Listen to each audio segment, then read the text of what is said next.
Dr. Torpor's dating advice. Ultimate goals, children.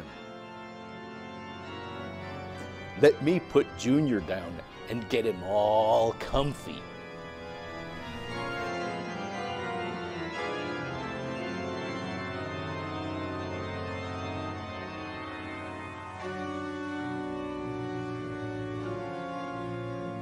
Don't worry, Junior will be nice and warm.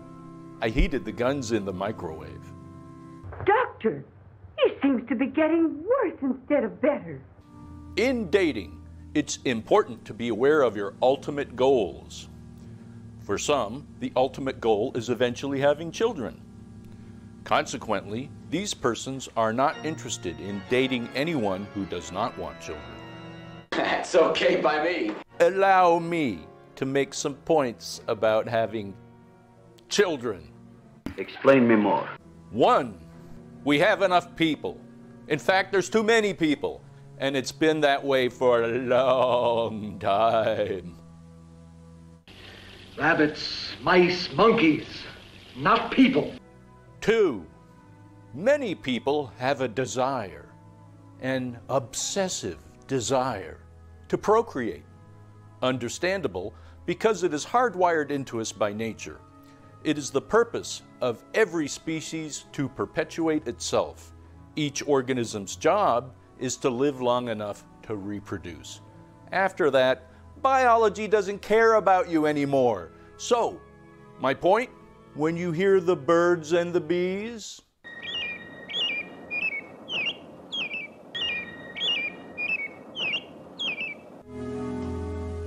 the urge to have a baby can be completely disregarded. There is no longer any reason to take it seriously. That's one of the nicest things that's ever been said to me. 3, children throw tantrums.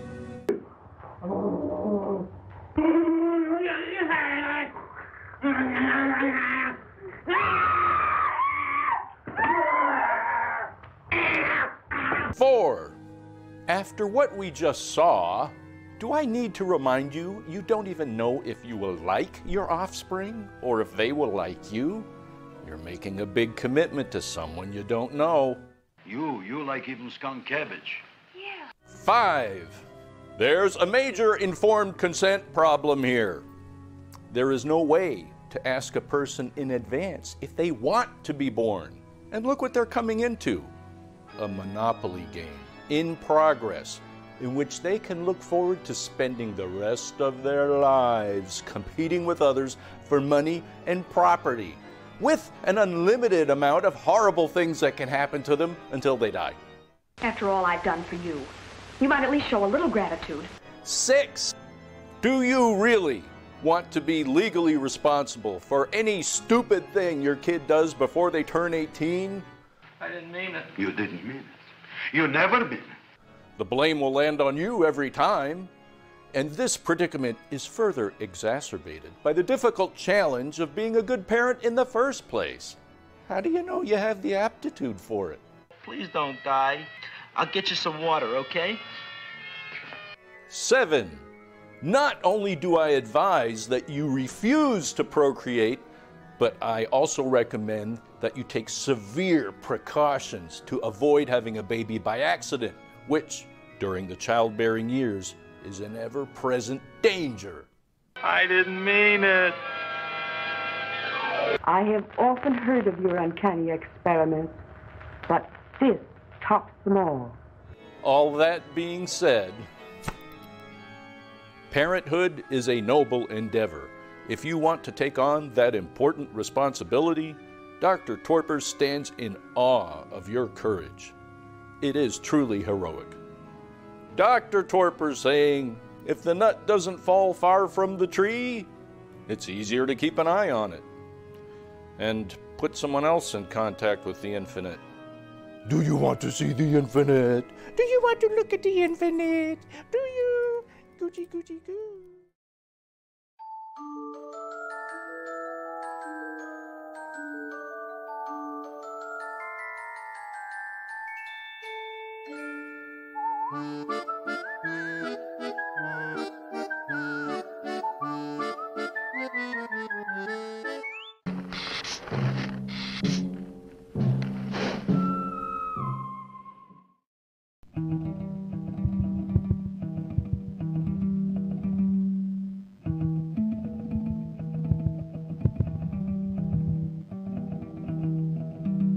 This is Corso on the spaceship Jolly Roger.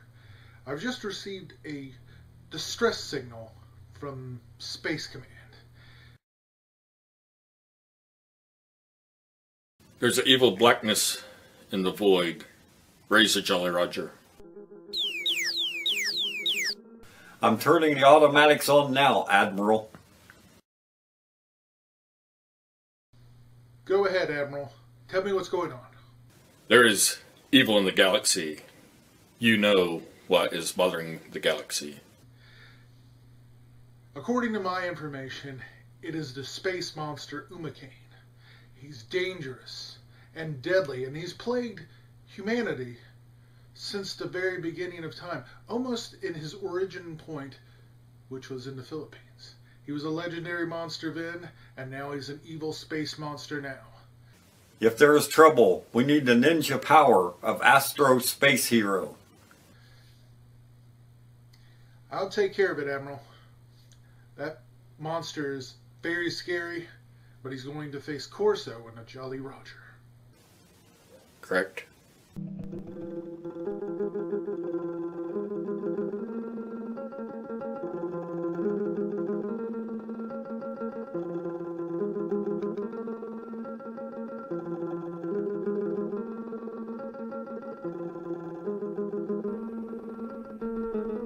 I am Umacaan, evil monster.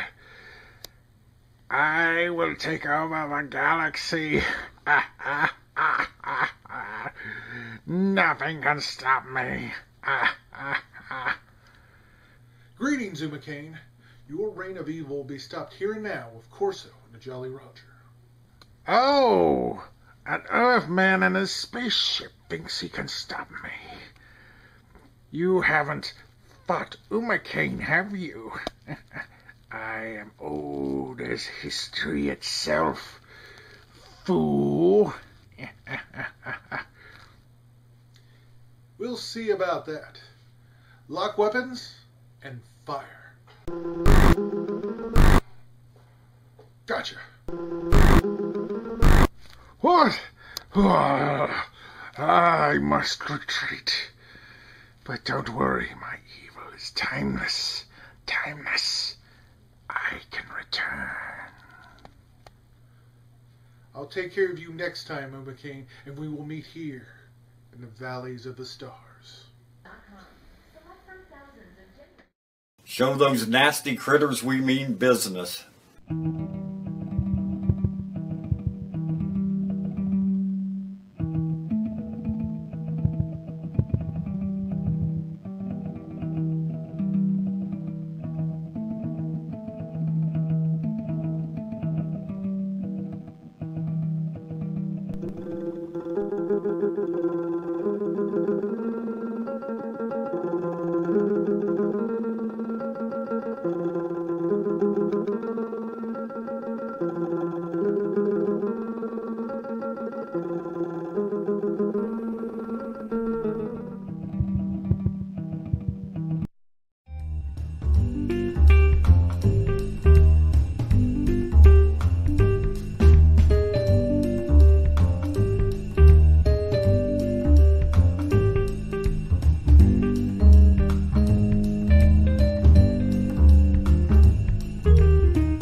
Charlie here yet again with another cocktail for you.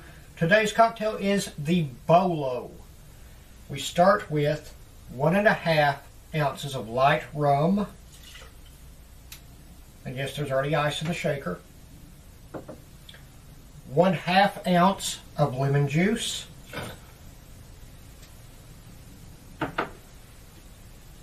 1/2 ounce of orange juice. And just a dash of simple syrup.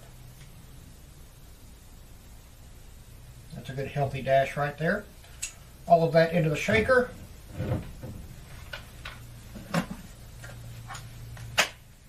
sealed. Quick shake.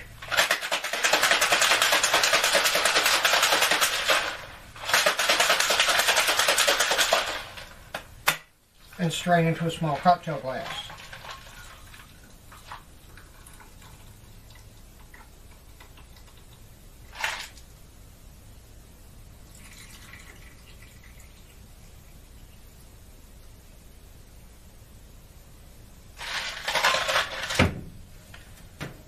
Well, it came out a brighter yellow than I was expecting with the orange juice. I thought the orange juice might temper the lemon juice a bit, but we'll see. I can smell the rum.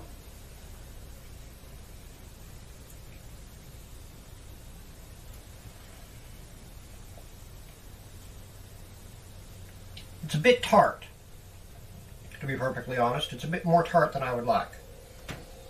I would have to suggest a bit more of the simple syrup. But it is refreshing at least. It'll wake you up. I can taste the rum. The orange juice tends to disappear underneath the lemon juice. I don't care for that part. But it is a classic cocktail. And it's interesting. Very interesting flavor. That was 1.5 ounces of light rum, 1/2 ounce of lemon juice, 1/2 ounce of orange juice, and a healthy dash of simple syrup. Now, if you don't know how to make your simple syrup, keep watching our channels. We will be doing a tutorial on how to make simple syrup. It's very simple, takes 2 ingredients and about 10 minutes of time. Don't buy simple syrup, friends. At $12 a bottle, it's not worth it. Make your own. We'll have the recipe up soon. But that's the ingredients, a quick shake, strain into a cocktail glass, and there you have it. As always, friends, we will see you every Sunday night at 7 p.m. Eastern Time on KJSR.net with my lovely co-host who is not here right now, and myself doing our usual show, Nothing to Say. Also, check out our website, nts-show.com. We've got all kinds of stuff on there for you as well, and we'll see you next time. And always, friends, always, drink what you enjoy and enjoy what you drink.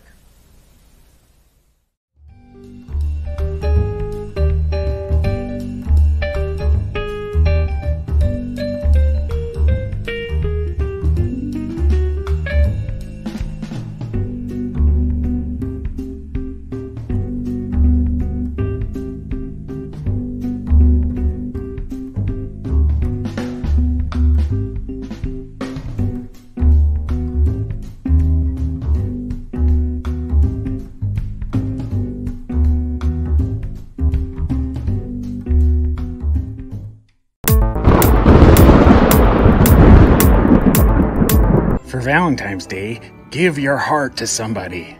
But not me! I'm free!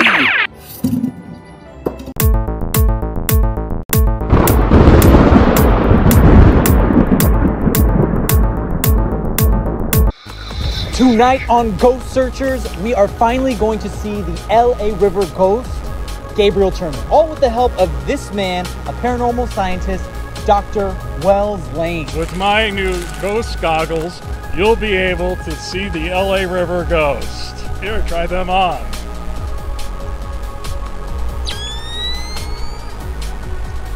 Oh! Whoa! Holy smokes! Electrical current stimulate cornea in the goggles that I got from a recently deceased medium. Wow. Did they donate their eyes to your cause? No, I robbed a grave.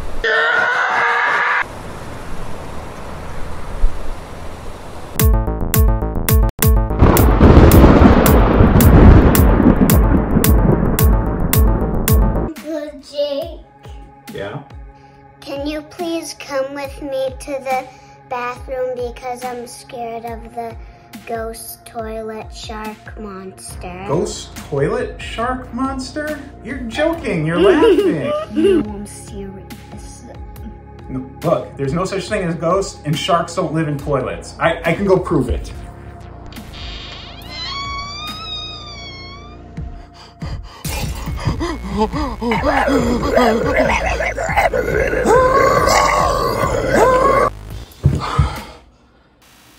Okay, you were right. Told you so. Alright, you don't have to dance to prove your point.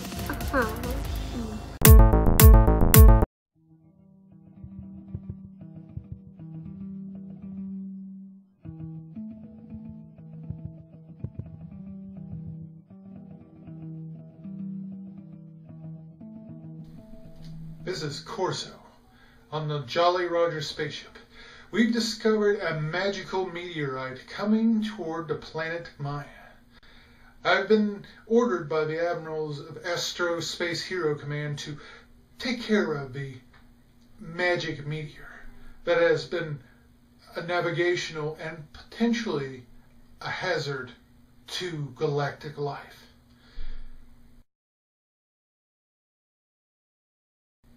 There it is, a magic meteor. A meteor, but not only just a regular astronomical figure in the void, but one composed of pure magic. You can see it pulsating with green, pulsating energy. Dangerous.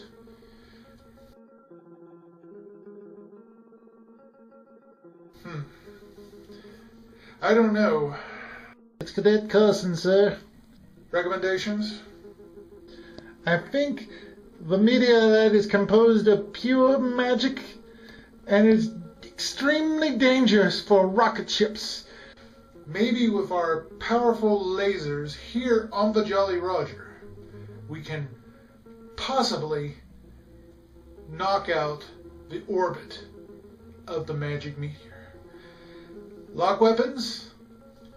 Cadet? I'm locking weapons and I'm firing. Yay! We did it! We did it, Commodore Corso! Got it! Once again, the galaxy is safe from strange magical meteors plaguing the void.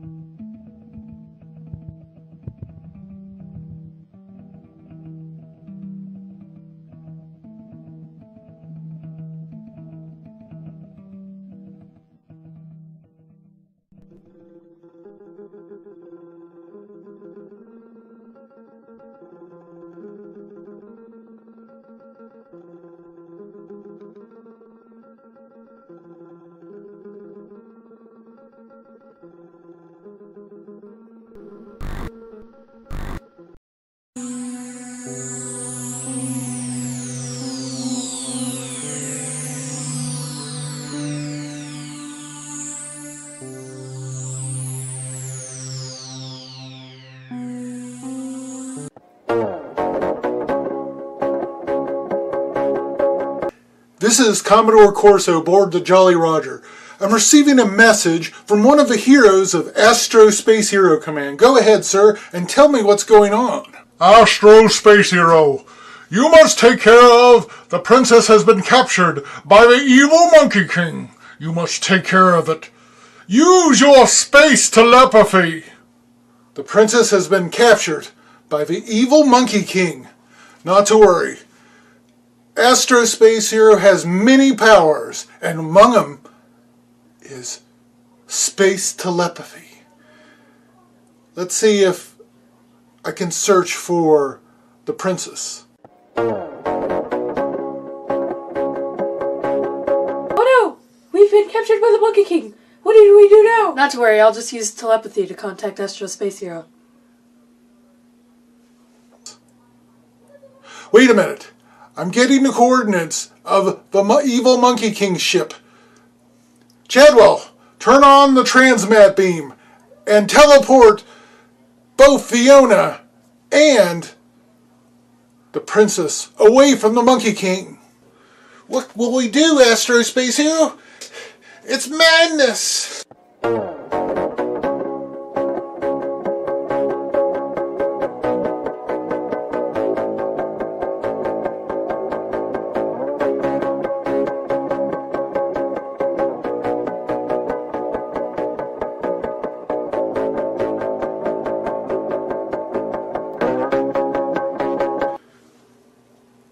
You did it, Commodore Corso!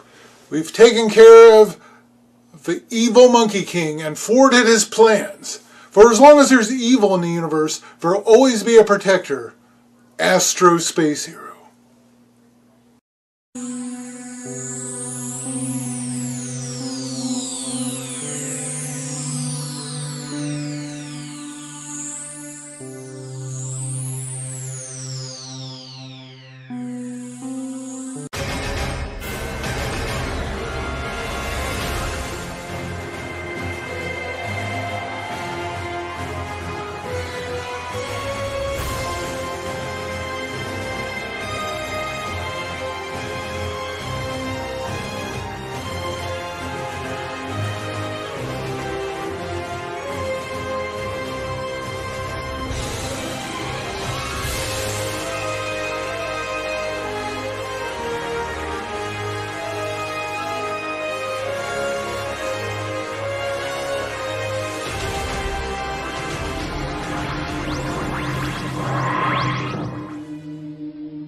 Greetings, orange being. What's orange? Well, hello, I'm the doctor. I heard your distress signal. I've come to your rescue. Wonderful. So what is the nature of your emergency? Davros? Daleks? Cybermen? Vogon? No, not exactly. Parasitic mine infestation? Random temporal anomaly? No, it's my ship, you see. Ah, irreversible core breach, and the ship's about to explode. My speciality. No, actually, I ran out of fuel.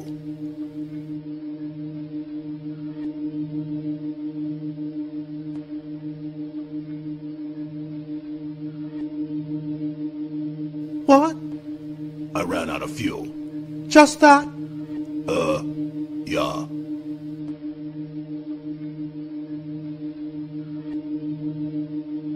Do you know who I am? My time, though arguably my time can be reclaimed because I have the whole of time and space to play with.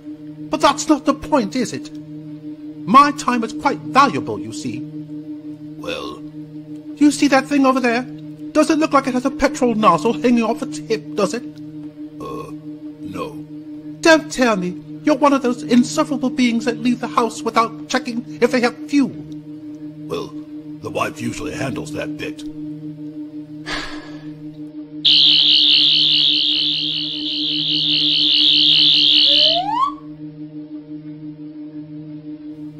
Get back to me if you're about to plunge into a black hole or you're about to be engulfed by a rogue sun going nova.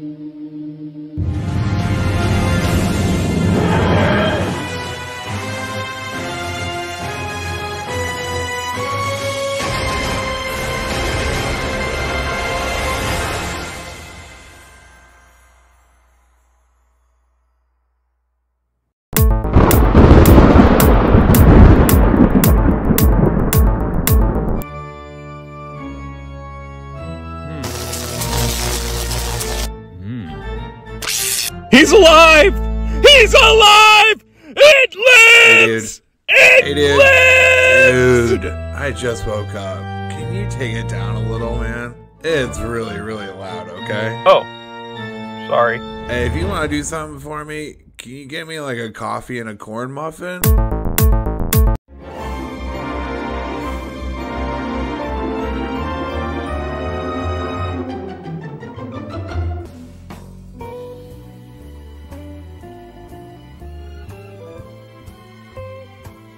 Here's Frank and Sally at home. They seem like a happy couple. But behind every picture-perfect marriage, there is an ongoing battle. It's husband versus wife. The cold-hearted wife, always ready to attack the unsuspecting male. Spoiled, self-centered, and scheming, she won't stop until she gets what she wants. The controlling husband, he's the world's foremost authority on freaking everything. A power-hungry monster with the temper of a rabid squirrel. The wife's secret weapon? Sex. She'll use it to manipulate and cripple the man. All the husband wants to do is relax after a hard day's work. Why can't that stupid nag leave him alone? Oh yeah, It's on. The endless battle of the married couple. But who will come out on top? Husband or wife? Nobody dared speak up to him because he's very close to the old man. But I stuck to it. Nobody really definitely turned me down. That wasn't all. Wait until I tell you what Clark said. What the... Who am I talking to anyway? The wall? Can't you even take a little interest in what I'm telling you? I was listening, sort of. You mean listening, sort of? Whenever I try to tell you what I did during the day, you won't listen for a minute. Now I can't even buy a jar of cold cream without you screaming your head off. I look like no makeup, these old clothes I have to wear. Old clothes you have to wear? All you do is complain about the money I spend, the way I arrange the house, the clothes that I buy, every single thing that I do. Don't put on the tears. I come home dead tired and you have to start crying. Oh, you're just a silly ninny.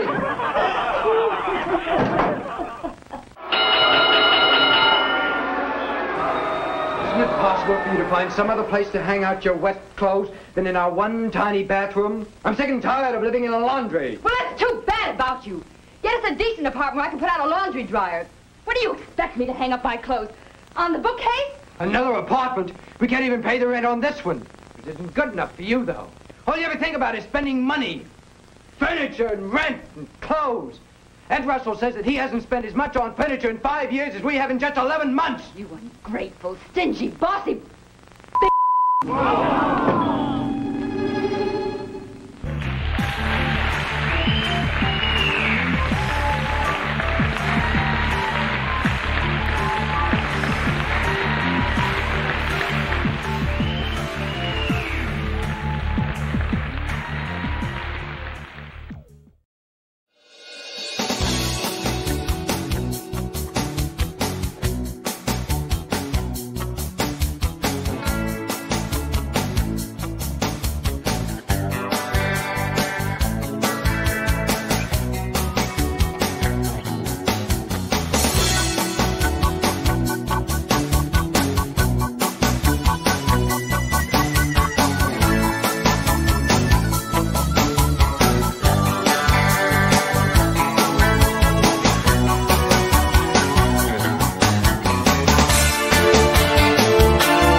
It's time now for an old Gool family Krimmas poem.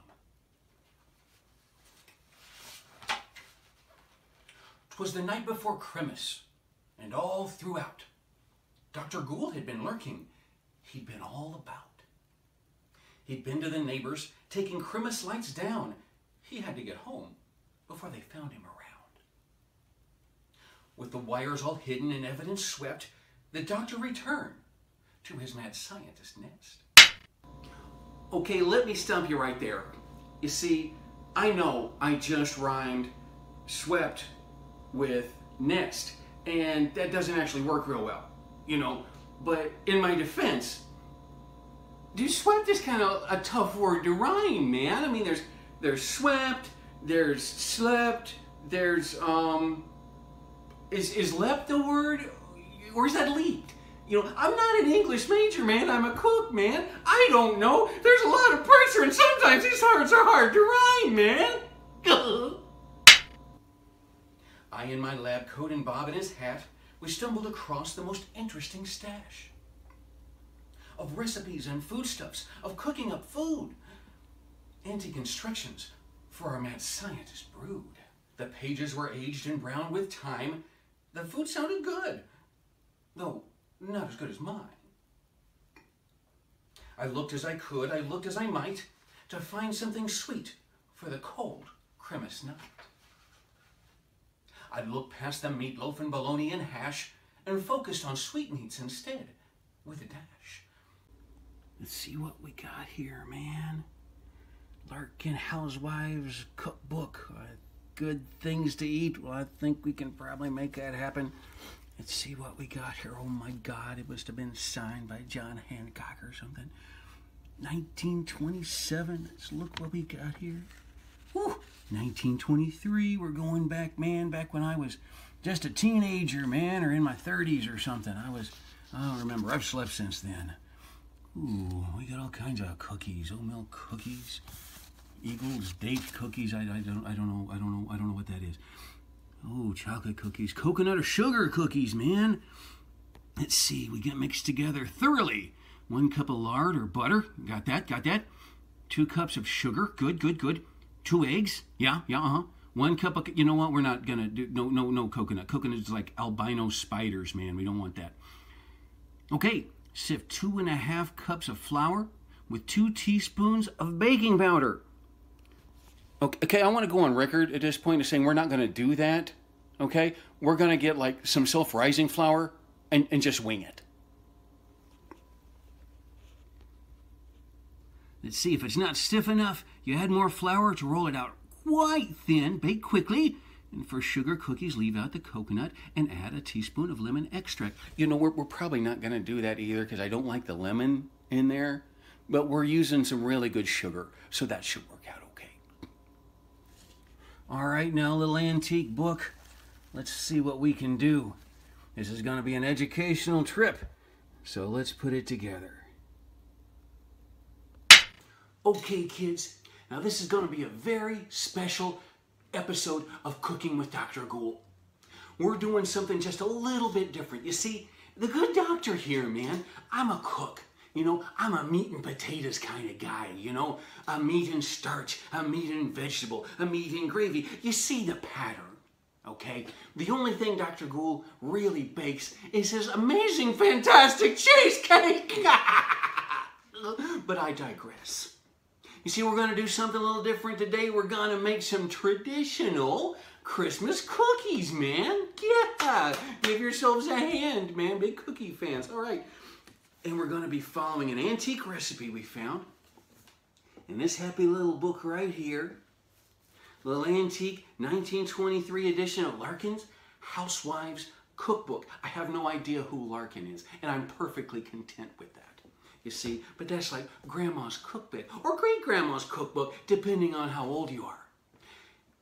And here's a little secret. Pull a little closer. There we go. I don't bake, man. So making cookies is going to be an education for me and hopefully an education for you. So this is going to be real time, guys. So if these things burn, they burn. And I'll show you they burn. If they turn out great, they'll turn out great. And you'll look at me and say, Dr. Gool, you were truly the greatest cook ever known to humanity. So let's hope for that second one. We took flour and egg. We took butter and cream. We set to make cookies that taste like a dream. I mixed it all up in a bowl with a grin, the whole time awaiting that sweet tasting sin.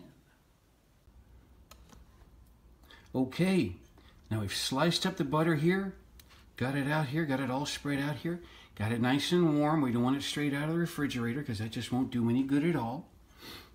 We get our sugar. Now, Dr. Gool always says it's all in the ingredients, man. And this is always the case. I'm using some raw sugar, man. Raw sugar is the way to go. It's got all that extra flavor. It's always a little darker, man. It's always a little richer. And that's not to be confused with brown sugar, which is a whole different animal. That stuff doesn't do it all. Ooh, making a mess there. But that's all right. That's what Dr. Gool does, man. Now let's take our mixer here. And put in some of this butter and sugar together.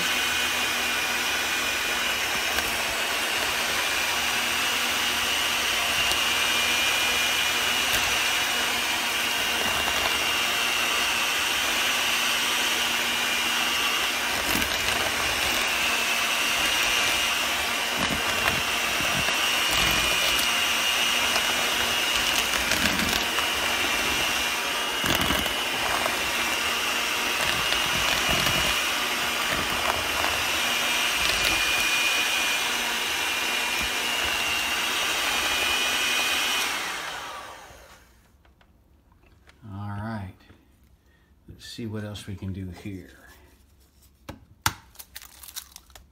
Egg number 1 to come in. Egg number 2 come in. Now let's try all that flour, man. Look at that. Now we're gonna fold that in a little bit. That way, we're not just putting the mixture straight in there. That won't do it all.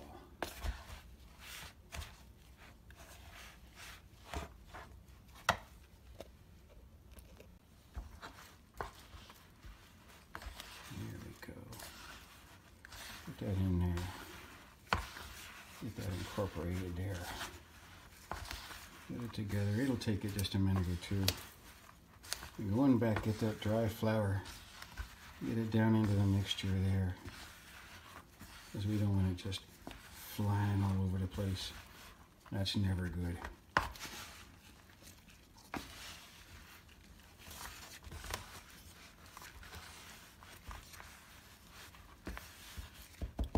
Now, let's see if this will work without going everywhere. I have my doubts, but let's see.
Okay, now just keep mixing like I did, man, and it'll come out. You'll got a little doughy ball right there, a little bit of stickiness to it, not too bad. See, that's kind of firm.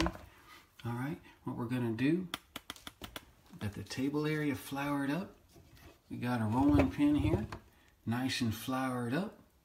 I'm gonna put this out here, we're gonna roll it up, and we're gonna see how that all turns out.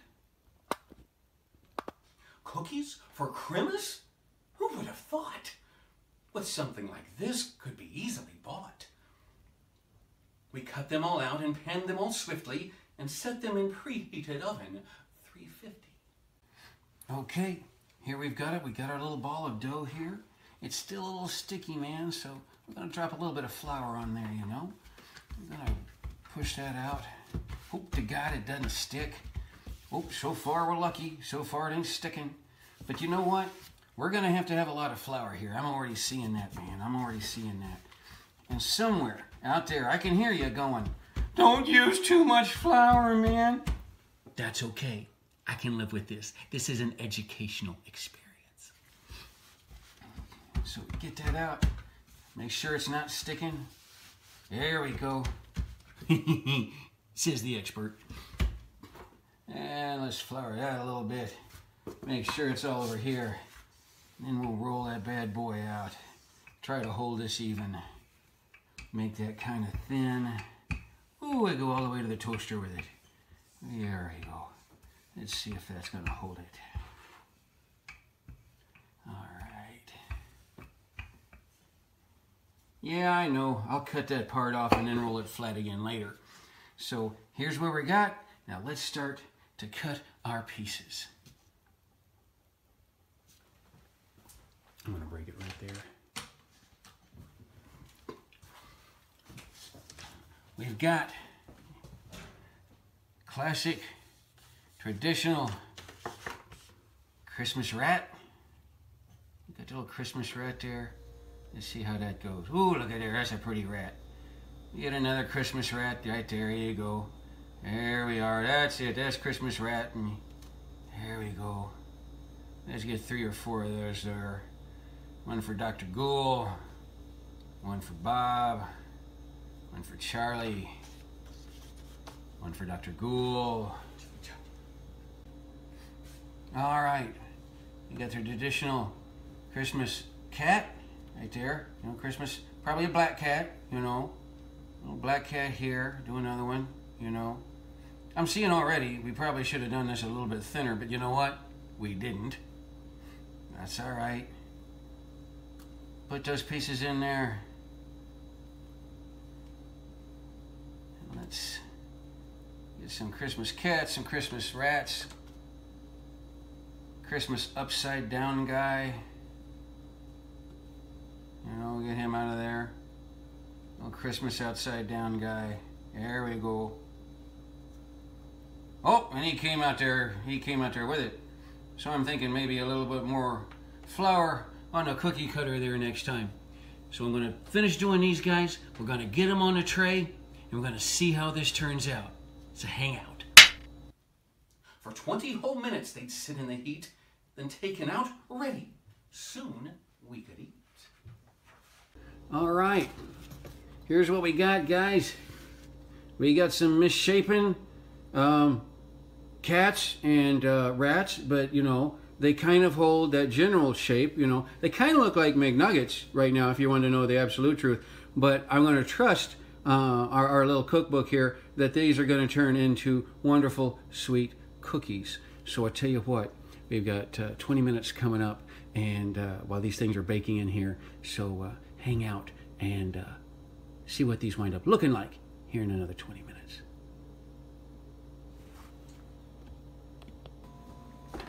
So ask yourself, what can you do for 20 minutes?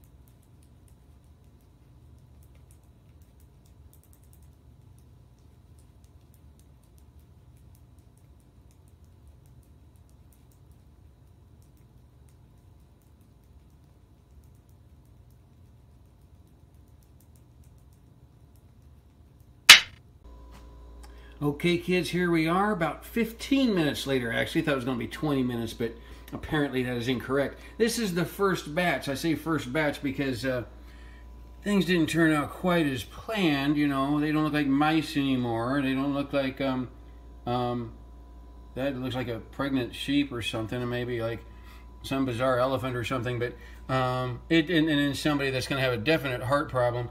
Now, the second batch, we turned the heat down from 350 to about 325. There we go. Guy's still got like a crooked neck, but that's a little better, you know. We got kind of a mouse, kind of a, you know, omelet looking thing, but that looks like a cat. I think that looks like a cat if you squint your eyes, you know. That could be a cat.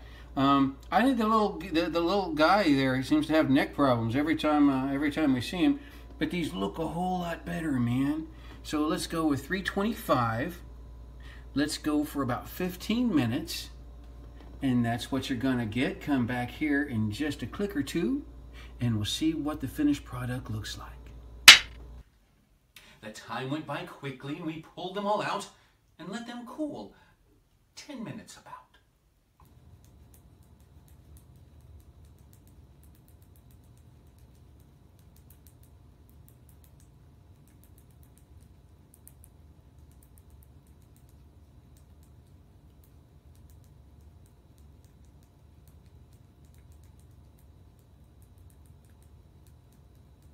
Okay, kids, here we are about 10 minutes later.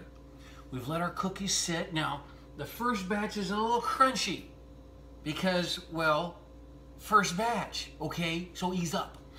Now we're gonna take some ancient traditional green icing in a tube, as used by the Aztecs. It is, you will note, Dr. Gool Green. And let's see, let's just write on the mouse's head here. There's Dr. Okay, let's just draw some lines. There we go. Just drawing green lines. There we go. Green icing lines, man. Oh, yeah, look at that, look at that, look at that. Let me get all over them there, big lines. Oh, look at that big Dr. Gool green. That's my favorite there. Let's get this little guy here, you know. Yeah, there we are. Let's get all of them out there a little bit here. Now, some bizarre heretic may not want icing on their cookies, so we'll leave those alone. Blech. And we will take some Gool green sprinkly crinkle sugar thingies. I think that's the scientific name. We throw them on there, you know, make everybody happy, or make nobody happy. But they'll look green, and that'll make me happy.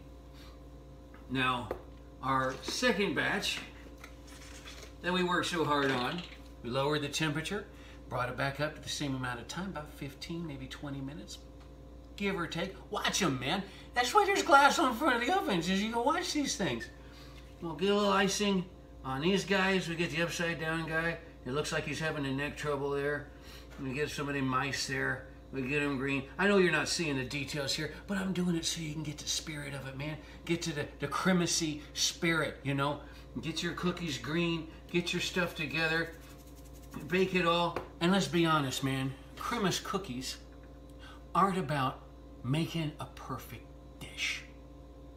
Krimmas cookies are about cookies you can share with your friends, with your neighbors, with your dog. Now, they wouldn't give it to the dog. That's bad. But they're to share, man. And if they're not perfect, guess what? People are going to dig them because they're Krimmas cookies. So thanks a lot, guys. We hope you enjoy this batch. And we waited. We sprinkled traditional shapes. The Krimmas black cat and the rat, but not grapes. Yeah, I know. It was a cheap rhyme. Sue me. All right, here we go. The proof is in the pudding. Proof is in the cookies, actually, because pudding would not. Anyway, let's try the crunchy, what we think is going to be the crunchy cookie. Definitely crunchy. But not bad. It's got some good taste. Now let's try the one that looks like a cookie. Not a biscuit. Oh, there we go. A little softer. Firm without being crunchy. Well, too crunchy. You want a little crunch.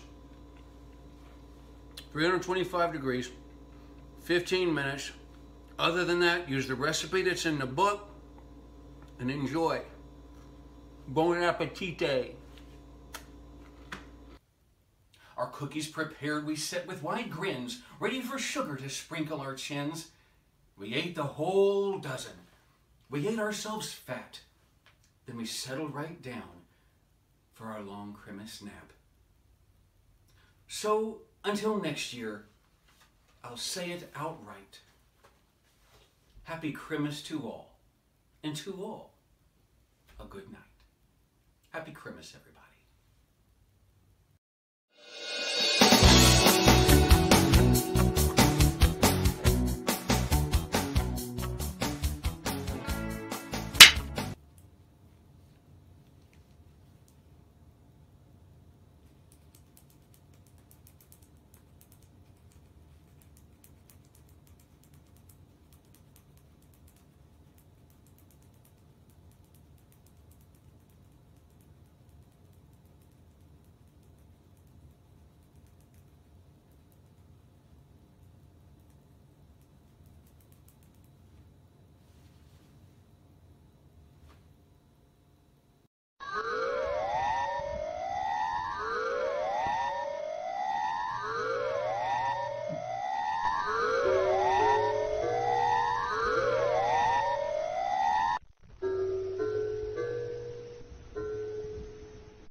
It's the Admirals.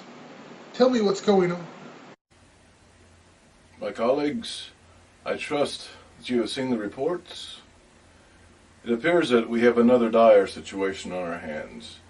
Even as we speak, the Queen of Chalupa is destroying the galaxy with her spices.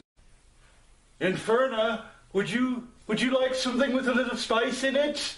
Brother Jack has a nice sausage for you. Yes, quit grinning. Yes, yes, it's a big one, I promise you. Grade A, beef. Yes, we must have those spices. We need them desperate. I wouldn't say no to a taste of her chimichanga.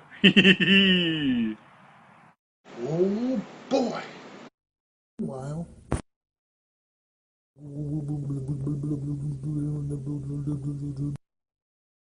I am beauty and terror upon the entire galaxy. I shall freeze and crush all who oppose me. Oh boy. It's the Queen of Spices. You're beautiful, but tasty. Crush all who oppose me.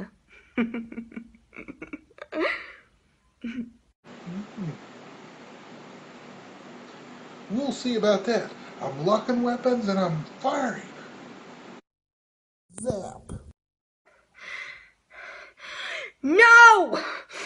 I may leave, but Medusa will return again one day.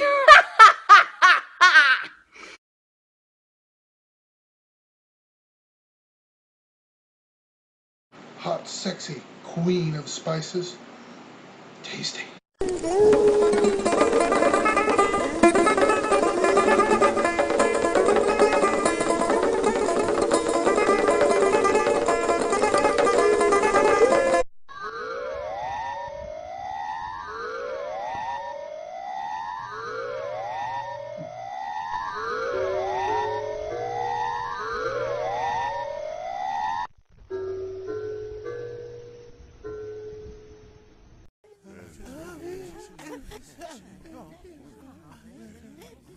Who can take the sunrise, sprinkle it with dew? Mr. Davis! That's Davis Jr., man. I'm a hyphenate. Right, right. I've been a fan of yours in the pack for like ever. Cool, baby. I brought some memorabilia that I thought you might like to see. Abraham Blinken.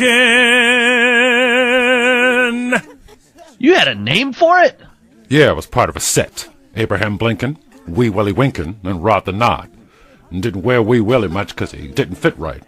Made my eye twitch funny and the girls think I'm fresh. Say, man, can I try Abe out for old time's sake? Hell yeah! Oh, crap!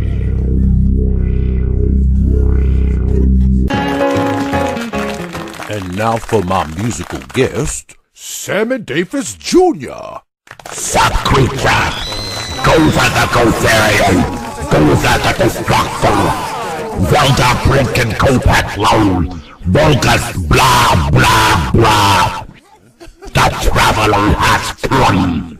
Choose and perish! Choose? Choose what? Choose! Choose the form of your Destructor! I don't know. That choice has been made. Chaka, chaka. What? Bobby? I couldn't help it. It just popped in there. She wouldn't. She?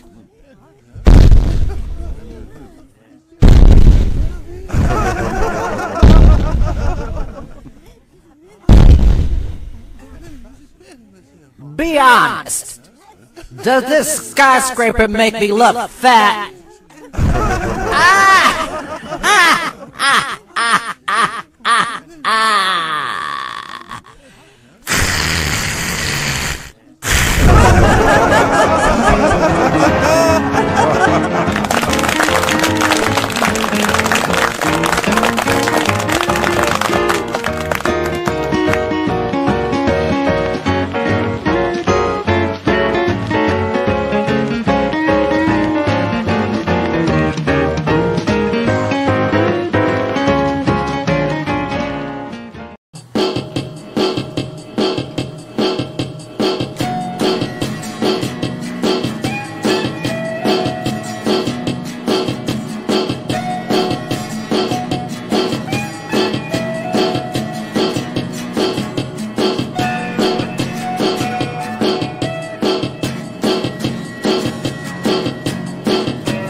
Facebook kitties out there, stop the cutesy kitty pictures and silly videos. Don't you know the creepy story about the powerful voodoo posse that steal a piece of your soul through their pictures? They take of you, thereby turning those people into zombies. Oh, why do I even try? House human never listen. Fake news! Fake news! The Aborigines were the ones that feared the tourists were taking portions of their soul through pictures. Voodoo zombies are a completely different thing altogether. Hey, who are you? My name's Matilda. I'm the houseplant you killed when cat grazing. To be fair, house human were me and my big brother Catgrass at the time. I thought it was a plant free-for-all. Wait, why does everything that dies here come back? Don't know. Beats me. Cause of my love, I'm the wormhole. Wait, that's our cat door. I'm like sometimes, love. So what caused you? That's easy. Your house is in a magnetic energy field mixed with your house human's imagination. It's a power combo, isn't it? Oh, that makes sense. Oh, house human going to bed. Time to suck out their souls when they sleep. I hear kitties do that best. As the classic horror villain Freddy Krueger would say, now that's good soul food. Then we will all be soulless zombie dastards together. Do you mind? Yeah. Don't get your num pants knickers in a pinch now, lovey, right?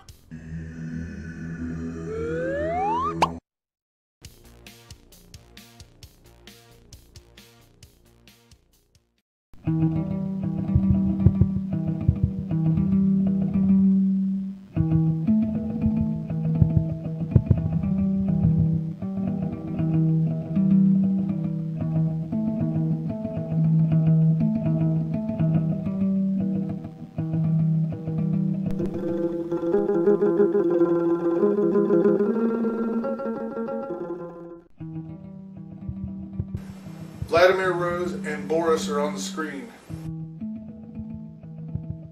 President Tinkle, this is Ambassador Corso Spaulding. I agree with the ambassadors. We need to work out our differences with the Eastern Empire about the zombie plague.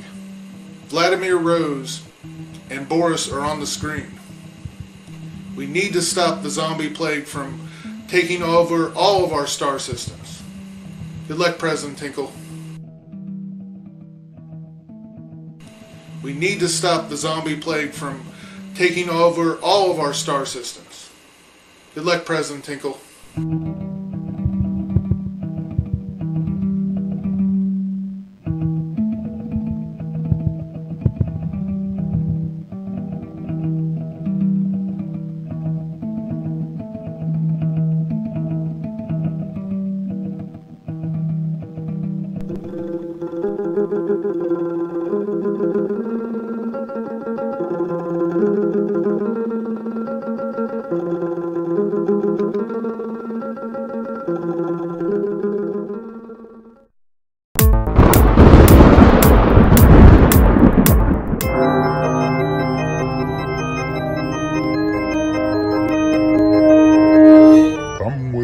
Isn't there like a thing I can do where I play you in chess or something? I don't have an interest in chess anymore. I'm now into vintage photo slides I get at estate sales. Wow, really? Yeah, come on. Look at the greaser. I sent my falcon to get my switchblade. Yeah, I guess, yeah. What is that, a worm? Yeah, I don't know. I mean, teeth. Who gets slides of teeth? What is this? Yeah, that's weird. You know what? Maybe we'll just go to the afterlife. No. This is good. Maybe this guy's a teeth fetishist or something. Teeth fetishist. Sometimes when I'm taking a poop, yeah, I mean, I'm wiping for hours and it's just not getting clean.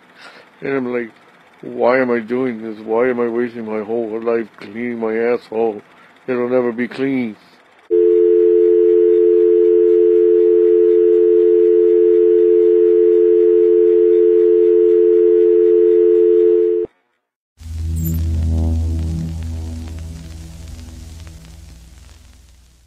Hey, what's up, meatballs? Mr. Meathook here.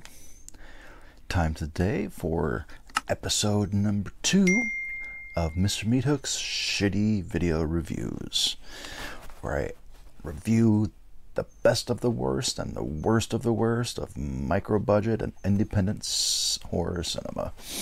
Today we're going to be talking about the 1986, it's actually 2011, Chris Seaver film Death-O-Lantern. It's a brisk 44-minute journey about a group of high school students, 30-year-old high school students, but high school students that have to stop the ghost of Stingy Jack, who's this pumpkin guy in the front, from killing 6 high school students, or 6 of the students of Sleepy Hollow, New York. Has to stop him from killing them so that he can come back to life and live among the earthly plane again. This one was actually pretty enjoyable. I would say it's probably, in my opinion, Chris Seaver's best film. That's not saying a lot because I'm not typically a big fan of his work. I didn't really find a lot of humor that didn't work. I didn't notice any like ethnic or racial slurs, which kind of exist in his thing, in his little universe. He does a lot of homophobic slurs, or not necessarily racial slurs, but really bad stereotypes. I've even seen characters in blackface, which is just so cringy. Anyways, yeah, I really enjoyed this one. The first death in the film was a death I'd never seen. And that was exciting. You can pick this up at sovhorror.com. They have a bunch of titles there, a dozen or so. I have 4. I'll be reviewing the 4 of them. I've already done the first one. The link for that's right up here, so you can check that one out. That was for the Dingleberries. The acting in this is much better than it was in the Dingleberries, but this is played much more seriously, where the Dingleberries is kind of a bad comedy. This is just like a cheesy horror film. It's played much more seriously. Not a lot of jokes in it, and the ones that are in it work better. Much less sophomoric than his typical stuff. I suggest check this one out, guys. I'm gonna give this one 3.5 out of 5 dookies. Anyways, guys, real short and sweet this time, but I want you to make sure that you click that like button, be cool, be spoopy, and support independent horror. Deuces.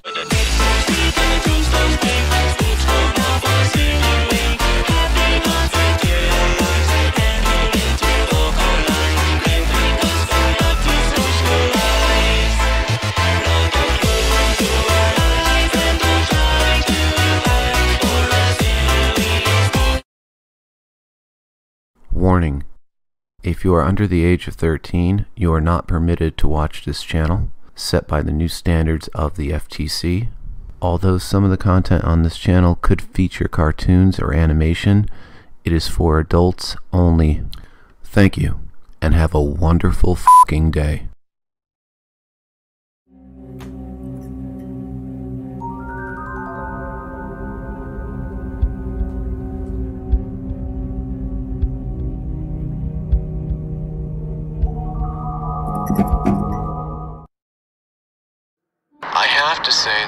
I'm going to have to say this is a precursor, but I don't think many of you are going to make it through to the end of this video, because I'm having a really hard time just making this video. It takes a lot for me to really get creeped out, and I'm going to be honest with you all, I think this is the last time I do anything with alien activity. What if I told you you could watch amazing events that unfolded since the dawn of man. First, let me be very clear before embarking upon this video. I am not here to persuade anybody's religious beliefs. This video has nothing to do with that, so please enjoy this video for what it is. Something I can't explain. The internet was a different place back in the 90s. Some called it the Wild West, as far as information and content. Message boards were much different, and you didn't have the corporate giants that you have today, like Google, Facebook, Twitter. It was sort of a free-for-all where you would stumble upon the strangest stuff imaginable. Years ago, when I was a teen, I remember going on this message board about alien activity. And one of the things that caught my eye was a person saying that they had seen footage of the crucifixion. That's right, footage of the crucifixion. I pawned it off as just sort of some nut, just, making things up. But years later, this started to really grate on me. And, well, let's just say I decided to look back on that. Now, of course, all the links are dead. Everything's gone, almost like purposely wiped out, except for one site I was able to stumble on, which led me down a rabbit hole much deeper than I wanted to go. And this started events that I'm not very comfortable about, but we'll get into that soon. Now, the strange thing about this is, this message board is from 2005, and these people are saying the same thing. I remember back in the 90s seeing this information. And well, just take a look for yourself before we get even deeper here. Keep in mind, all this stuff predates these ancient alien nutjobs that are currently on TV today.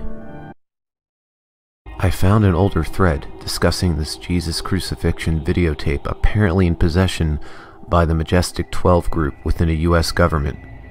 So this has been known for some time. Just incredible. I didn't know this. Dead link. The aliens showed a hologram, which they claim was the actual crucifixion of Christ. The government filmed the hologram. This also makes a lot of sense. They can retrieve holographic memories from the human subconscious and monitor them, create halo effects or post-hypnotic dreamlike sequences that seem real but are not, or potentially create their own holographic virtual reality sequences via combined technology and collective consciousness, and show the recording of this to the US government officials. Is the name or designation given to the live alien captured at the 1949 Roswell crash. He died in captivity. The officer also relates the fact that the Ebbs claim to have created Christ. The Ebbs have a type of recording device that has recorded all of Earth's history and can display it in the form of a hologram. This hologram can be filmed, but because of the way holograms work, does not come out very clear on movie film or videotape. The crucifixion of Christ on the Mount of Olives has allegedly been put on film to show the public. The Ebbs claim to have created Christ, which, in view of the grand deception, could be an effort to disrupt traditional values for undetermined reasons. A while back I was reading this very long article on the history of UFOs. I'll try to find the link later. No, you won't, because it's dead. Anyway, I read about the Majestic 12, which was a secret government organization. Anyway, there was talk about aliens having contact with people and showing the government what really happened to Jesus, and the government recorded a holographic video that the aliens took of Jesus' crucifixion.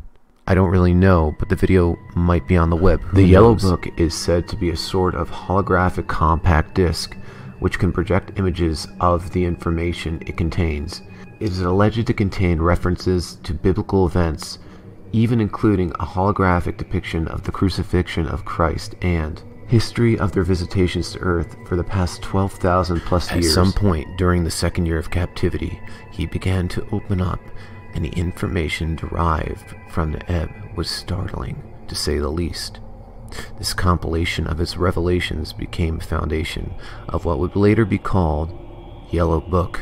They may have holographic images of the crucifixion of Christ and other biblical events. The visitors have supposedly been asking the questions, why them, humans, and not us to have a Christ Savior? This painting from the 16th century depicts strange things in the sky during Christ's crucifixion. Now, the strange thing about this painting is angels were not depicted in that manner back then. This is something totally different. In fact, the Ebbs claim to have created Christ. The Ebbs have some sort of recording device that has recorded all of the Earth's history and can display it in the form of a hologram. This hologram can be filmed, but because of the way holograms work, it does not come out clearly. The crucifixion of Christ on Mount of Olives has allegedly been put on film to show the public. So we get all the way to the bottom and we see a name, John Winston, and an email. Well, I took liberties to email this John Winston, and here we go. Dear John, I know, not the best way to start a letter, or in this case an email. I'm writing you with the great respect and admiration for you. I'm currently working on a topic on my channel, one you are greatly familiar with. I'm curious about the crucifixion footage that was apparently created by the Ebbs. Not necessarily the holographic version, but the VHS copy or Betamax copy. Is this footage available anywhere?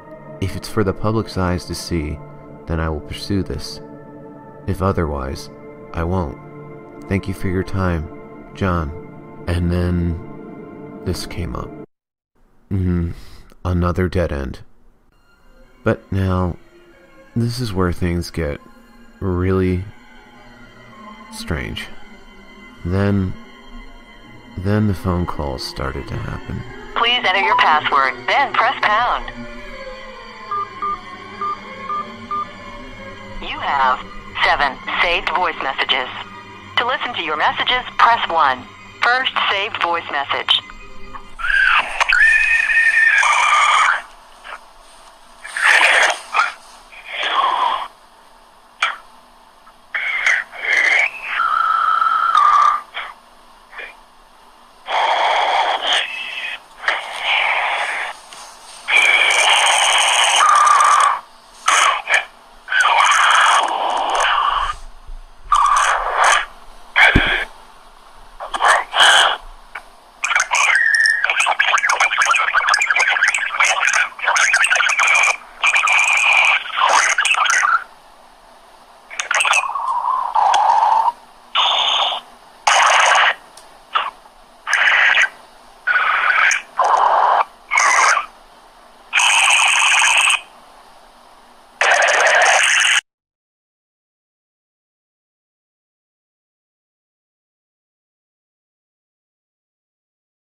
So as you can see, things have been getting stranger and stranger around the house here.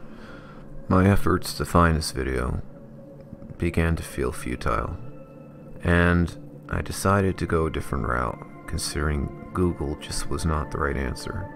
After message board after message board after message board of searching and searching and searching, I had to look upon the dark web to try to find this video. I took the proper precautions, obviously.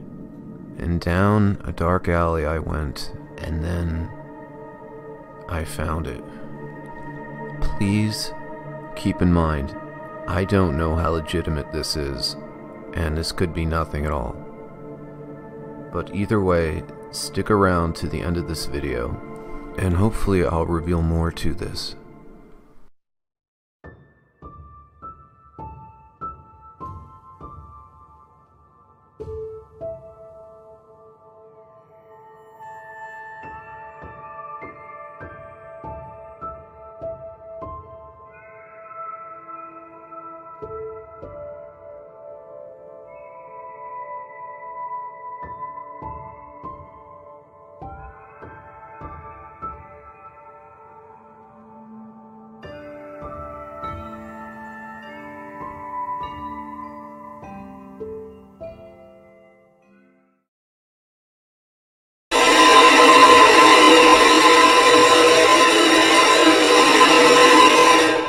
Okay, let's look at fact and fiction here. We're going to break down everything in this video really fast. So, yes, fact. When I was a teen, there was a message board, and this information was on there about Ebbs and recording the crucifixion. If that's true or not, I can't say, but those message boards and that topic absolutely did exist. That phone call recording, fact or fiction? Well, believe it or not, that is fact. But it wasn't my phone call. Although, I have had phone calls like that in the past. And to be perfectly honest with you, much worse. More guttural, more creepy. I just never recorded them. But if you YouTube, and I'll put the links in the description, you will find multiple people have had, in fact, had this issue with their phones. The noises I heard outside my house. Fact or fiction? Again, believe it or not, fact. These noises you're hearing, and I'll include the link again in the description, are unnameable noises that came from the woods. Now, I've heard very similar noises coming outside of my window. This happens to be, believe it or not, fox. Fox will make a screaming-like noise in the distance. It's very alarming and will wake you up in the middle of the night. Quite horrifying, actually. Now let's get to what you've all been waiting for. That video footage you saw of the crucifixion at the end of the video. Fact or fiction? Well, this might blow your minds a little bit, but believe it or not, fact.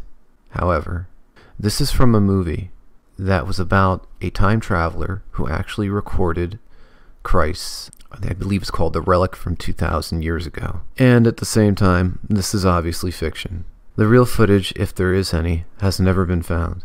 It was never made public. So things like this raise a question. Are they real or not? We tend to wonder about these things, and we say, it's 2019, and we've been wondering this since the 1950s, if not earlier. And this information just has never seen the light of day. Now, it may be true that the United States government has finally come out and said, yes, there are unidentified flying objects, and we don't know where they come from. And it has taken this long for the United States government to admit that. So what else? Maybe there is some truth to all this. Maybe there is a video floating around out there. I don't know. I can't say. But sometimes reality could be far more stranger than fiction. Thanks, everyone. I appreciate you watching the video, and if you know anybody that's interested in this stuff, please show them this video. I have a Patreon if you're interested, and it would help out a lot. Thanks again, and I'll see you all real soon. What the fuck did I get myself into? Hey, what's up, meatballs? Mr. Meat Hook here. Welcome to the first Wild Eye Wednesday. If you're watching this the day that it drops, I know it's Thursday. Life got in the way of filming and releasing on Wednesday. It's like 5 o'clock in the morning on Thursday, so it's dropping today. But the very first one, as you can see by the title on the thumbnail, is Amityville Clown House. So the first thing I need to say about Amityville Clown House is that it is a direct sequel to Amityville The Legacy, which I have not seen. Don't know if it would have helped any, but I've not seen that. Also, this movie was originally released under the title Amityville Evil Never Dies, and is actually just a re-release of Amityville Toy Box with a different title. So what the fuck, Wild Eye? That's kind of deceptive, in my personal opinion. You shouldn't be doing that shit. So if you've seen Amityville Evil Never Dies or Amityville Toy Box, you've seen Amityville Clown House. The movie is 73 minutes long. 8 minutes of that is the ending crawl of credits. And when I say crawl, I mean fucking crawl. That shit goes slow. Another 2 minutes and a half are the opening credits. There is a 10-minute flashback to Amityville: The Legacy. So actual new content for this movie, it's only around 50 minutes. Of that, there is a 4-minute scene. No bullshit. A 4-minute scene of just footage from different angles, stuff like that, of one of those, what do you call them? Little clapping monkeys with the cymbals. It's 4 minutes of that. And there's another 2 minutes in a park of a lady literally drawing in real time the Amityville windows. What the fuck? So real movie time, you're looking at about 45 minutes. This movie has so many problems. When they're outside, the coloring is frequently either orange or the white balance is off really bad, and it's kind of like it's washed out. The color is washed out with so much white because the color balance is off, the white balance is off, and they needed to do color correction and they didn't. I get it. My coloring, my lighting, not always the best. I'm a YouTube channel that makes videos for free. This is a fucking movie that costs $15 at Amazon or $4 to rent. With an actual budget, apparently. It's not okay. There are times in this movie where the dialogue is completely missing. People's mouths are moving. There's no sound coming out. The actual sound is all over the place. Like, I had to keep turning my TV up and down to be able to hear. And there were times where the sound effects were much loud. The sound effects or music were much louder than the dialogue. So whoever did the sound on this, they're fucking terrible. It's also the same person that did the cinematography. And it seemed like there was a scene where they tripped and like the camera shook all over the place, and they didn't edit it out. They just left it there. So many scenes where the dialogue's too low to hear. I had to turn my TV, like, I normally watch my TV on 20 to 25, maybe 30 if it's really low. I had to put my TV on over 50 to be able to hear any dialogue at all. And then that was usually accompanied by a sound that was way too fucking loud and practically blew out my eardrums. Featured very prominently on the back is Mark Patton from Nightmare on Elm Street 2 and Scream, Queen, My Nightmare on Elm Street. It even says featuring Mark Patton. He's in it for like 90 seconds. So basically they're using his name to try to sell it to horror fans.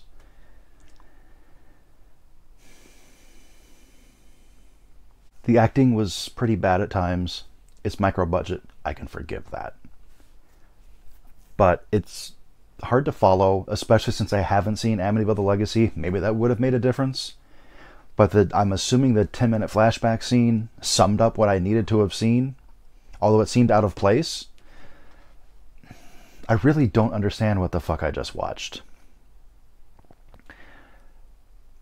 This is, out of the 17 Amityville movies that I've personally seen, absolutely the worst one.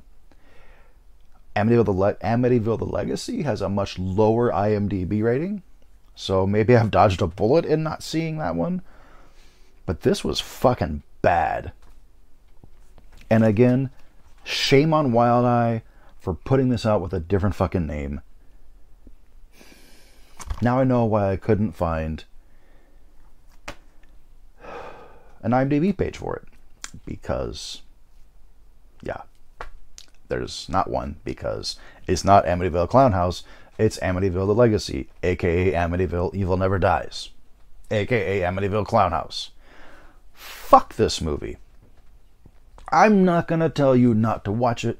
If you have to see everything Mark Patton is in, which isn't much because he retired for like 30 years, but if you have to see everything that he's in, or if you have to watch everything Dustin Ferguson has directed, or if you have to watch everything with Amityville on the name, go ahead and watch it. I don't personally recommend it. If I had to give this a rating, I mean, it's not the worst thing I've ever seen. It's not the worst Wild Eye release that I've ever seen. There's a couple bits, and I mean bits because... Oh, also, wanted to throw this out there. At the very beginning, I'm confused because there's a family having a birthday party. And the kids, who were supposed to be like 18, and then judging by the number of candles on the cake, like 11, were clearly well into their 20s, possibly even 30s. There's a couple bits of okay gore in this. One scene was so ridiculous it made me chuckle a little bit. So, I mean, I guess out of a 10, I would give this like a 2. It's not as bad as Ouija Shark, and even that's not the worst thing I've seen. So there's definitely worse movies out there. But personally, I'm going to recommend that you skip this one. Amityville Clown House, 2 stars. Fuck this movie. Glad I didn't pay for it. Wild Eye, thank you for sending it to me, but shame on you for the blatant, you know, people love clown movies right now, so shame on you for blatantly repackaging another movie as this when it's not that. So fuck you for that. But yeah. I know that I had said, if you've been following me, I know that you had said, I said that I was going to be doing Life Form first, and I was going to, until I saw that this wasn't out yet. Because, it, you know, under this name it's not. It's released this coming Tuesday on the 15th of September, 2020. Turns out I could have waited, because it's been out for years. It's from like 2016. But again, fuck that movie. I don't suggest it. Don't recommend it. Fuck it. Anyways, guys, I shouldn't be shitting on an independent micro-budget film, but it was really bad. Really, really bad. Like, if the sound had been even throughout the whole thing, it would have been much easier to watch. That's my chief complaint about it, is the sound being so inconsistent. Sometimes it's really loud, sometimes it's really quiet. There's a couple times where there's no dialogue at all. It just makes it hard to follow, makes it hard to watch. Anyways, again, thank you so much for watching. I want you to have a great day, be cool, be spoopy, and support independent horror. Deuces.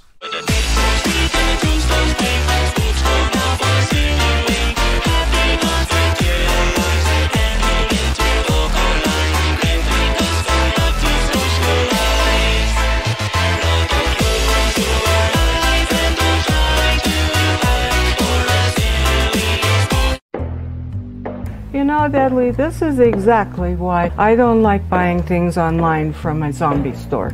You never know what you're gonna get and if it's gonna work. Hello? Good thing Aber Zombie and Witch has a pop-up store here in the mall. Let's get some hex support. Hello? Anybody here? Hello? Hex support? Hello? Nobody here. Oh! Hello? Hello? Hex support? Typical hex support. He's ignoring us. Hello? This thing doesn't work. No, I'm not returning it. I'm just trying to have you make it work. What's going on here? Zombie Ray, go back to the stockroom and stomp around or something. Sorry about that. He's new and not very bright. How can I help you? We bought this spell cauldron online from your store, but it doesn't work. Of course it doesn't work. It's just a cauldron. If you wanted it to work, you should have ordered the special activation package. The website says it makes spells. The website didn't say you had to have an activation package. Give me that. You're new to ordering online, aren't you? Yes. Okay, it's very easy. First, you click on the picture of the cauldron. Then you pick the accessories page. Then you click on special activation package. Then you click on how many you want. Then you give your address and payment style. And then you say when you want it. And then you give them your credit card. And then you press enter. And it's done. Very easy. If it were easy, I wouldn't be here having you make this thing work. Just sell me this activation package, okay? Okay. First we set up an account. I already have an account. Here's the invoice I got with the cauldron. Okay, calm down, honey. Calm down. How soon do you want it? We have regular mail and we have drone mail. It's a lot faster, but it costs more. I want it now, please. Okay, drone mail it is. And how will you be paying for this? Here's my card. Okay, credit card. I shall find there. Your order has been placed. Wow, that was fast. I put a spell on it. Drone delivery. It is faster. Let's see what's in here, okay? All right, show us how this thing works. You want me to explain it to you? That service costs extra.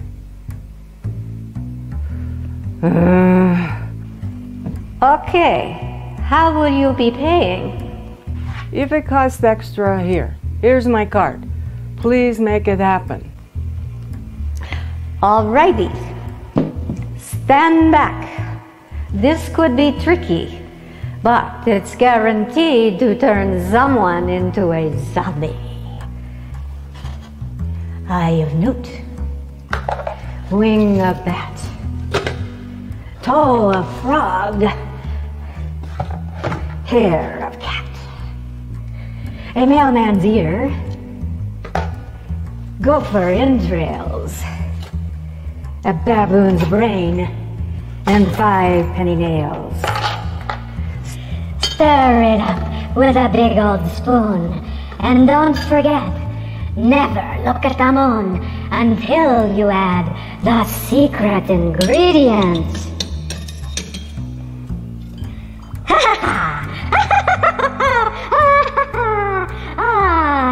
Spell me this, spell me that, spell me dead rats and cats. Bring a special spell to me, so we can make another zombie. I am a zombie. I am dead. Don't ask my name. I lose more customers that way. I need to remember to be less helpful.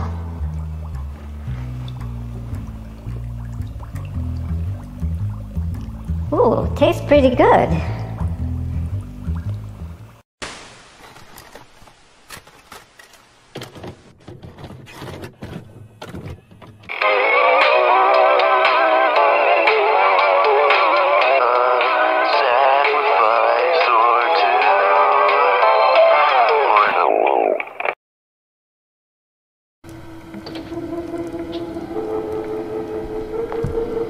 One of the most horrifying films to ever reach cinema. So terrifying, you'll leave in a body bag. I really wish you wouldn't shop there. But what about the savings? Just when you thought shopping would be safe. This looks scary as shit. I don't want you watching that movie. Well, what the hell is wrong? Why can't I watch this movie? Didn't you read the disclaimer? Your eyes will burst out of your head. That's ridiculous. That's an old wives' tale. No. It's It's true. Your eyes are gonna pop out of your head. See what I mean? Me and Bethany, we just we went and also we saw the movie. You know as well as I know that that's not a good excuse. Ted is a meth addict. Remember the time he thought he was watching the movie Pie? And it was just him staring at a thermostat for 6 hours? Look, I'm telling you, it's a bad idea to go see that movie. And just listen to me for once, okay? Okay. Stupid Osbach. I'm going to the movies anyway. This movie's not bad for you. It's Oh, who are you? Tickets, please. I want to in the What movie am I at right now? You're at the right one. You're at the right one. You've been all my life. Stranger danger. I don't like this guy. I need an adult. Oh, come on, you don't need an adult. You just need a good friend bag. Oh, shit. Tony Danger.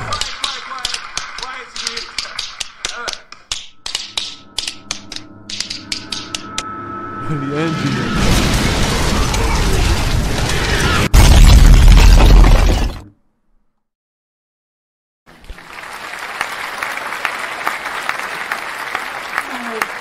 Oh, the first time I didn't feel it.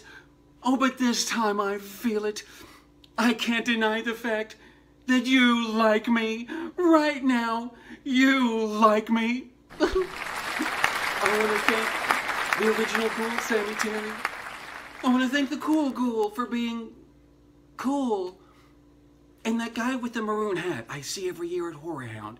He's a ghoul, isn't he? Is he a ghoul? He's a ghoul? He's a ghoul. Thank you. Thank you. Thank you.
Dallas was always such a drama queen.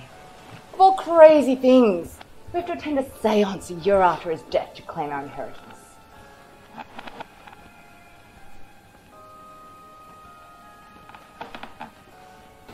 You always found ways to waste time when we were business partners.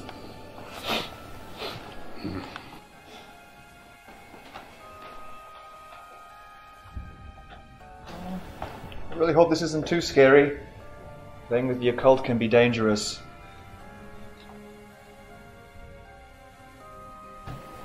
I miss Daddy. I hope he brought me a gift from the afterlife.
As you enter this sacred space, I am the great Madame Blavatsky. I am from the royal court of Morvenia. We are here today on the anniversary of the passing of David Black. He shall be here before us.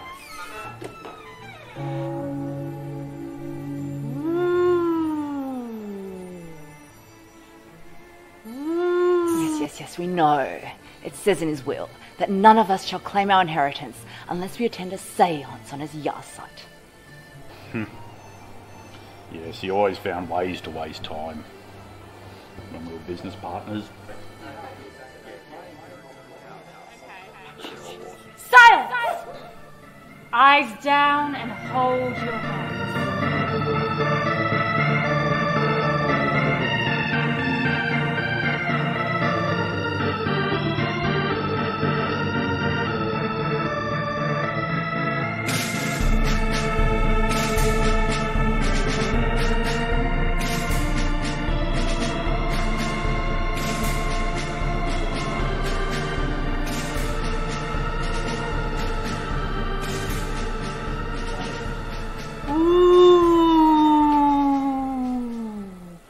David, we are here upon your request. If you can hear us, please give us a sign.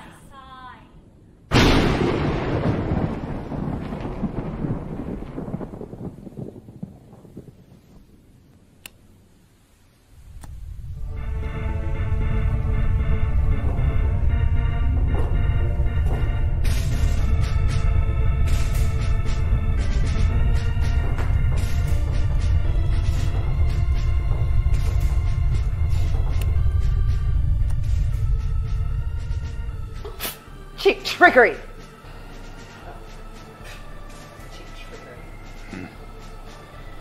Seems as David has found ways to waste time even from beyond the grave. I'm not scared. Oh, I am.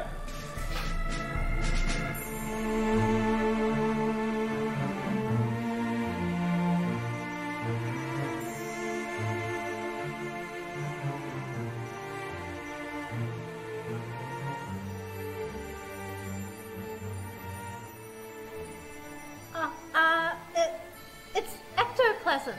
Yeah, ectoplasm from the spirit world.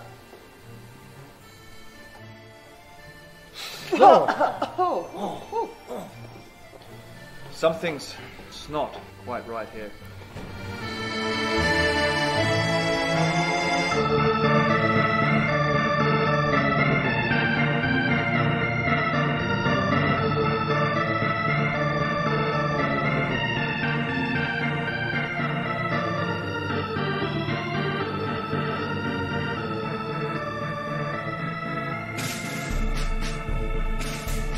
Ectoplasm! It must have come from the other world.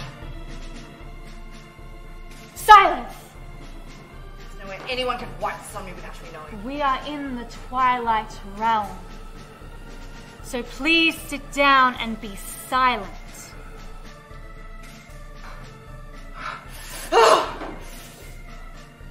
Ooh!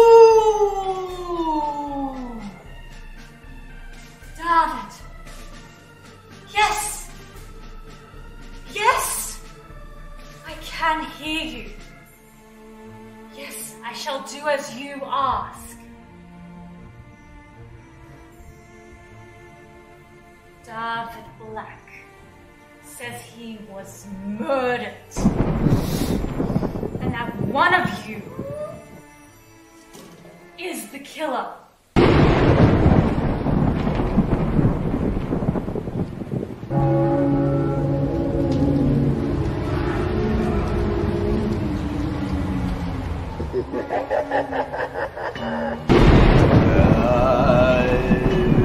David Black. I did not die from a tropical disease, as most believe.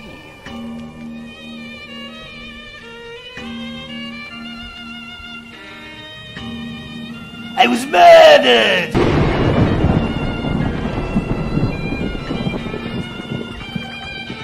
Bit by bit, each day, poison was put into my nighttime hot cocoa.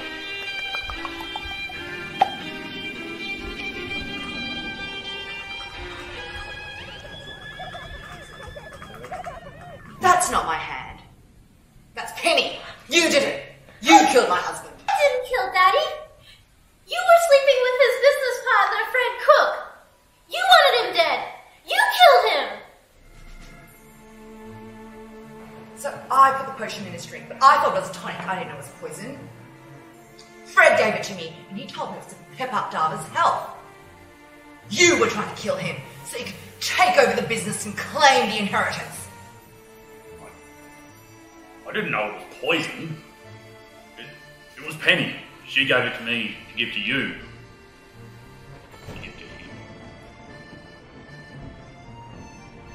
I was even meant to give it to you.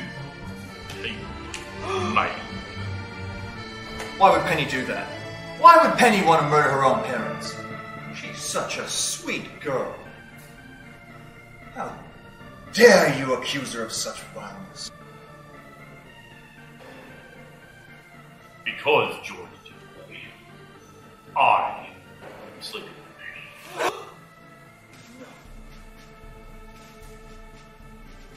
No! But me and Penny had been secretly seeing each other for years. We were supposed to get married. Oh my god! You were sleeping with Fred and George and trying to kill me?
Lena!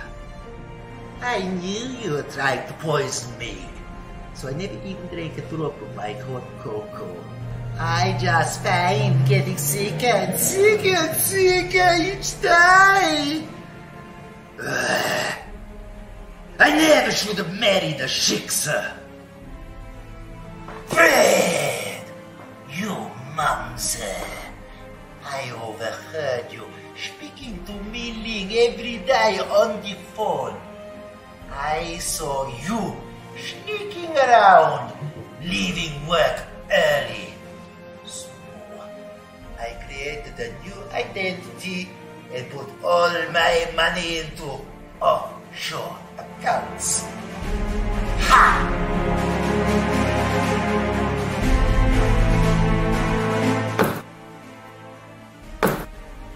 George, I am back.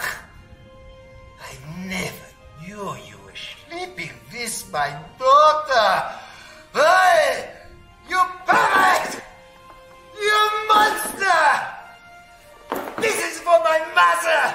Hey, did she have to die in the gulags for this?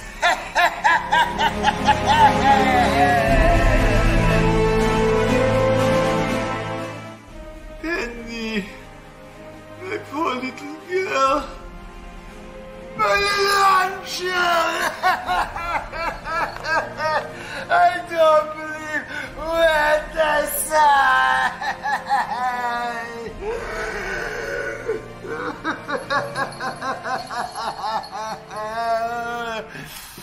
Oh, David, stop crying! You've always been such a little wuss. Penny's not your daughter. Not my daughter? I was there when she was born. You're not the father. Get over it. Not the father? So who is the father? No, not my business partner. Not Fred! Yes, the foreskin!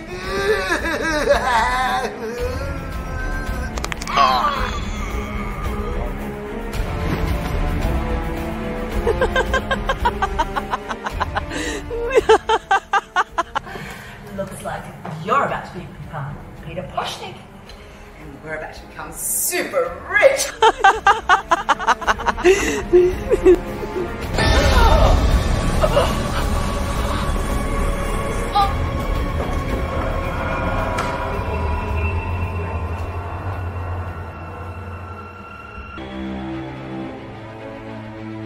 No. Looks like it's gonna be me who's super rich. Suck shit, bitch.